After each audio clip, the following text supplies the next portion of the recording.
Hello viewers, in today's session we are going to discuss another important problem from definite integrals involving the greatest integer function. Now here we have to evaluate this integral that is from 0 to 12, and the integrand is greatest integer of 5x plus 3.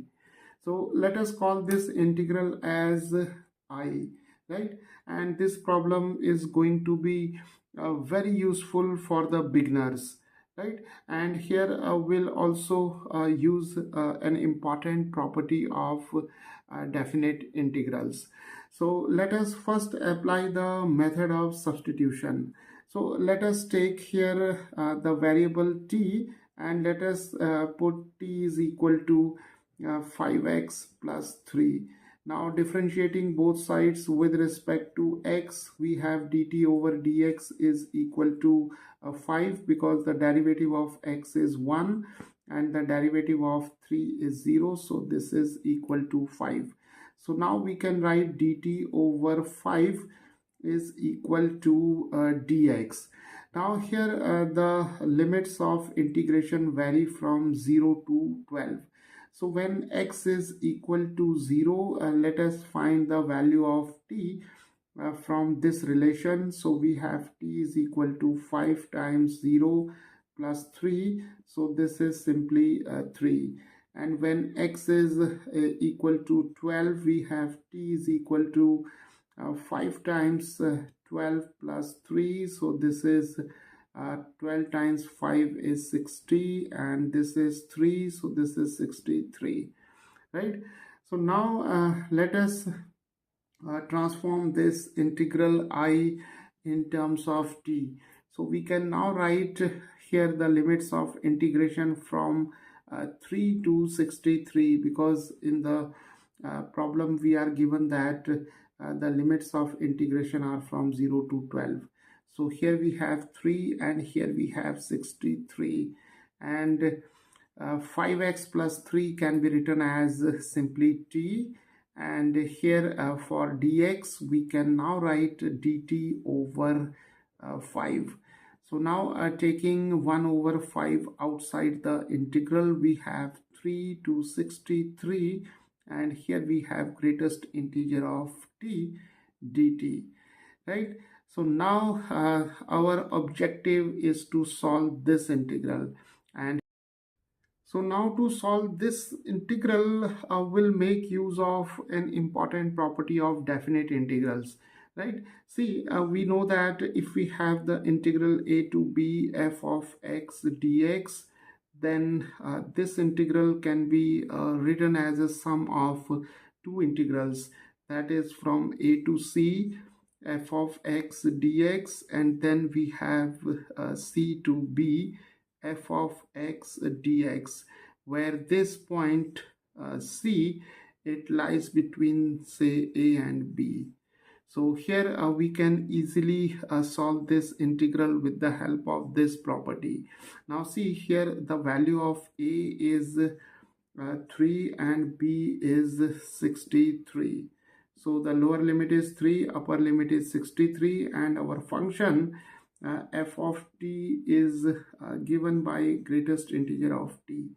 So now here what we will do, we'll write this I as 1 over 5, and here we'll add and subtract two integrals, right? So first we'll write the integral that is from 0 to 3 f of t dt, and we'll subtract this integral that is 0 to 3 f of t dt. And here we have this integral 1 over 5 3 to 63 f of t dt. So this integral is 3 to 63 f of t dt. So what we have done here, we have this integral 3 to 63 f of t dt. Now we have added and subtracted these two integrals, that is from 0 to 3, and here also the limits are from 0 to 3. So these two integrals get cancelled, and we are again left with this integral I, right? So now the purpose of adding and subtracting these two integrals is that we have to combine these two integrals, that is from 0 to 3 and 3 to 63, so that we have this property, that is a to b, then we can write a to c plus c to b. So here we have this point 0 to 3, then 3 to 63. So this point 3, it lies between 0 and 63. So 3 is greater than 0 and it lies between 0 and 63.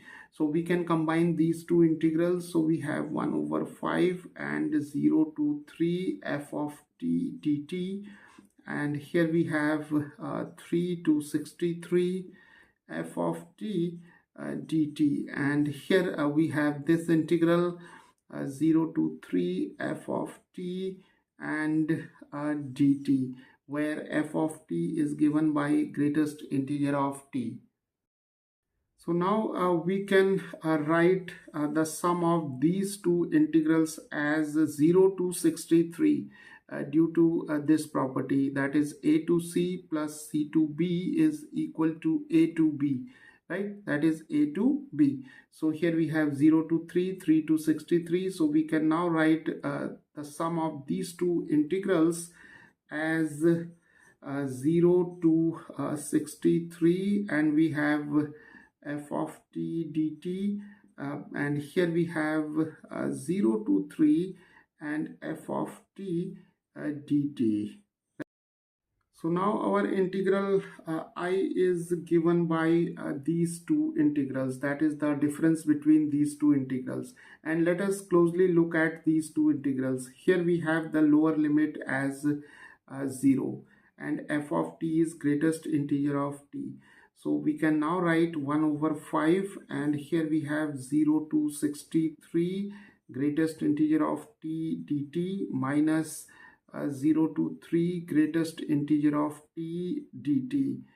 And to evaluate these two integrals, we have a result that is if n belongs to the set of natural numbers, then the integral 0 to n greatest integer of t dt is given by n minus 1 over 2, right? So here we'll use this result directly, and we'll apply this result to these two integrals.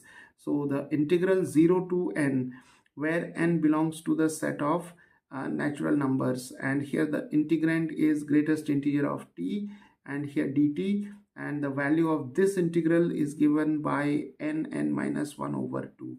So it implies that the value of this integral depends only on the value of the upper limit, and the lower limit is 0.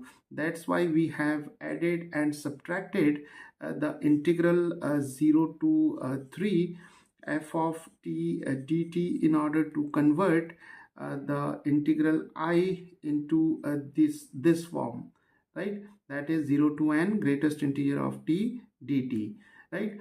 So here in the first integral the value of n is 63, and in the second integral the value of n is 3. So here we have 63 times 63 minus 1 over 2, and here we have 3 times 3 minus 1 over 2. So now this is 1 over 5. This is 63 times 62 over 2 minus 3 times 2 over 2, right?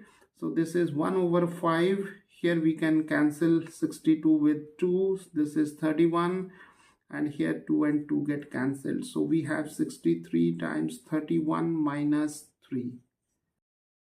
So now this product is given by 1. Here we have 1 over 5, and 63 times 31 is given by 1953. Here we have 3. So subtracting these two, we have 1 over 5, and this is 1950.